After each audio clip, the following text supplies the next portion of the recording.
maayos. Sabihin, siguro, later on siguro. So yun. So ibig sabihin, Para hindi na lumaki. okay. Pwede na itigil niyo muna.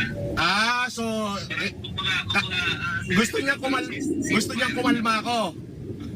Yeah.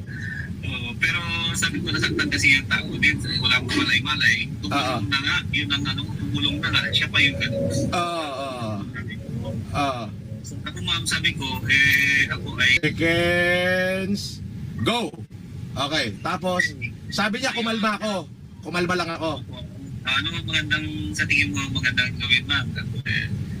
Sabi mo sa kanya na may tumigil na muna para maayos. Sabi niya, para mawala na yung and then, siguro, ang nasa mind ko naman, bilang negotiator, siguro time will come, ready din siya makipag-usap siguro dyan. Pero sana sinabi mo, kung nasaktan siya sa mga sinabi ko, mas nasaktan ako doon sa letter nila. Yeah. Pero anong sinabi niya, hindi naman para mag-circulate. So talagang ang nangyari dito, pinag-aaway pa kami nung grupo ni Makagago, ng Pugenius Group.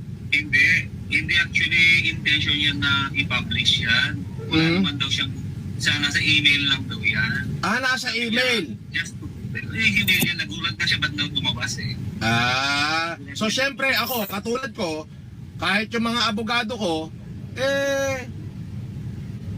natakot din naman. Yeah. Oo. So, masama yun kapag pinablik yun. Talagang masama. Ngayon, Masama, pinablik eh. Yun ang malaking question doon. Paano na-access ni Pugenius yung ganong larawan kung sa email pala dinaan?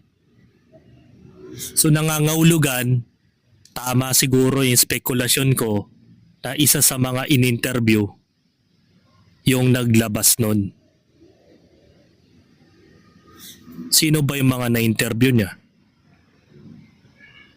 Ng elite nating vlogger. Diba alam mo na yun? Yun lang ang pagkakamali nila. At ang masakit pa doon, na i-post niya na may pirma, kaya agad niyang dinilit. Dinilit niya yon mga around 9 o'clock ng gabi o 9:30 somewhere. Pagkakaalam ko, kaya hindi ko na siya na-access. Isipin mo, email yun.